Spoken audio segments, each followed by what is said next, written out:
You don't lose focus. You abandon it repeatedly. Every time you switch tabs or check your phone, you train distraction. Then, you blame the world for the pattern you installed. Tabs open, notifications blinking, thoughts fragmenting. Then, he says, he can't concentrate. The problem is not intelligence. The problem is state. When focus drops, the brain does not need motivation. It needs intervention. So here is the real question. When attention collapses, does he react randomly or does he reset deliberately? Exercise 1. Reset the physiology. When focus fades, the body has already drifted. Shoulders collapse, breathing shortens, eyes glaze. The brain follows posture faster than intention.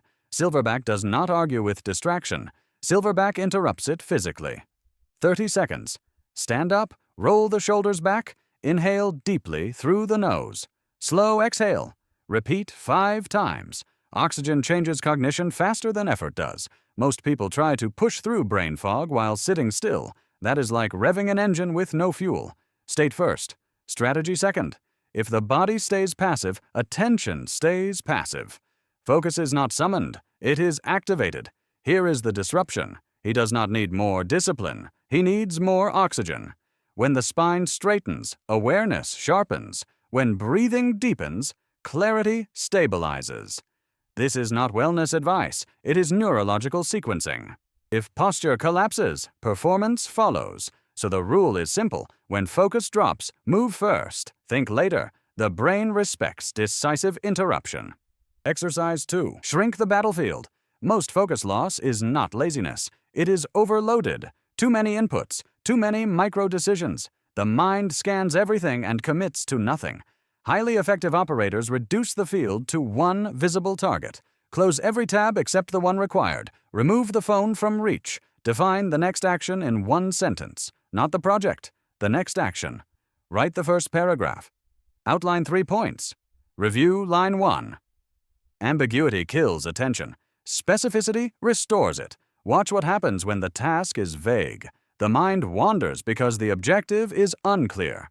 Now, compress it. One step, one visible move. That is how focus rebuilds. Most people attempt to feel motivated before acting. Intelligent operators act small before feeling ready. The brain engages when friction decreases, so decrease it aggressively. If 10 options are visible, attention fractures. If one option is visible, attention commits. Here is the uncomfortable truth. He says he lacks focus, but he refuses to eliminate distraction structurally. Focus is not mental strength. It is an environmental design. When noise is removed, clarity appears. If attention is scattered, what exactly is still open? Exercise 3. Compress time. Focus struggles in open-ended sessions.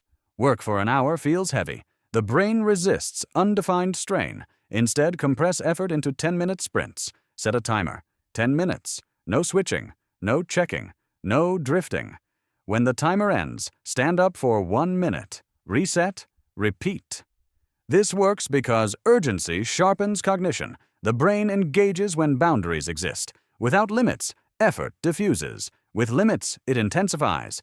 Most people assume longer equals deeper. Often shorter equals sharper. 10 committed minutes outperform 1 distracted hour. Here is the chaos spike. He checks one message quickly. The sprint collapses. Momentum dissolves. He worked all day, but the needle didn't move. That is not exhaustion. That is diffusion. And then he says he lost flow. Flow was not lost. It was interrupted. Focus does not survive multitasking. It survives commitment. So compress the window. 10 minutes. Full engagement. If 10 feels easy, extend to 15. If 10 feels impossible, that reveals the problem. Attention has been trained to wander. Training can be reversed, but only through constraint. Exercise 4. Externalize the noise. When focus drops, the mind is usually crowded.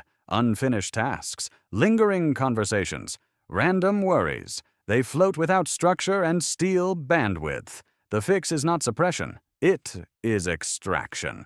Take a blank page. Write everything occupying mental space, fast. No formatting, no editing. Just transfer the noise from head to paper.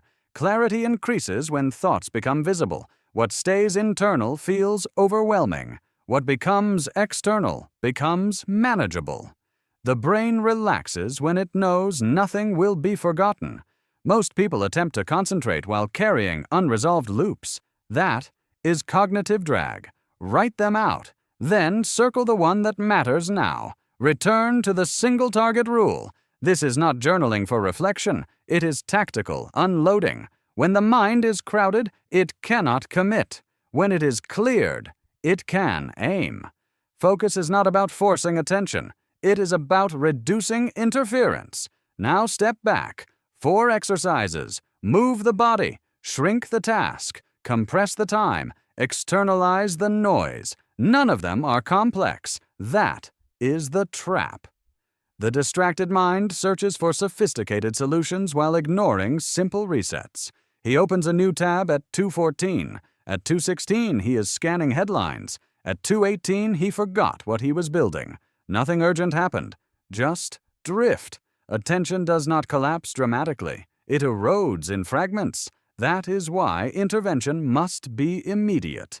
Distraction is not personality. It is conditioning. Every impulsive switch reinforces fragmentation.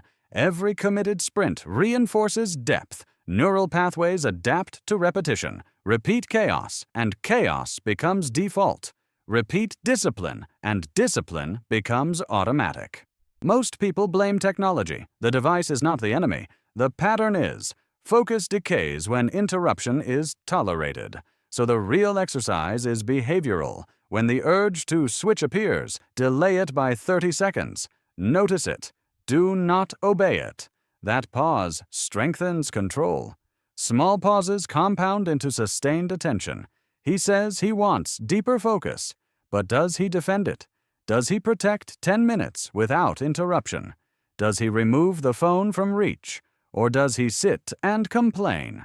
He checks a notification at 10:03. By 10:07, he is comparing. By 10:10, his confidence dips. The task remains unfinished. Focus did not fail. Discipline did. Attention is a resource. It must be allocated intentionally. Scattered across trivial inputs, nothing meaningful advances. Concentrated deliberately, even average talent produces uncommon results. There is no secret state reserved for geniuses. There is only structured behavior repeated consistently. Movement triggers clarity. Specificity triggers engagement. Time limits trigger urgency. Writing triggers organization. These are levers. Use them when focus weakens. So when attention drops, stand up, breathe deeply, remove visible distractions, define one action, set 10 minutes, execute. When thoughts intrude, write them down and return. No drama, no negotiation. Focus is not an emotion. It is a decision reinforced by design. The mind adapts to what it repeatedly tolerates. Tolerate distraction, and distraction becomes identity. Repeat depth, and depth becomes identity. There is no neutral ground. Either attention is directed, or it is diluted. Distraction is not an accident. It is unprotected attention.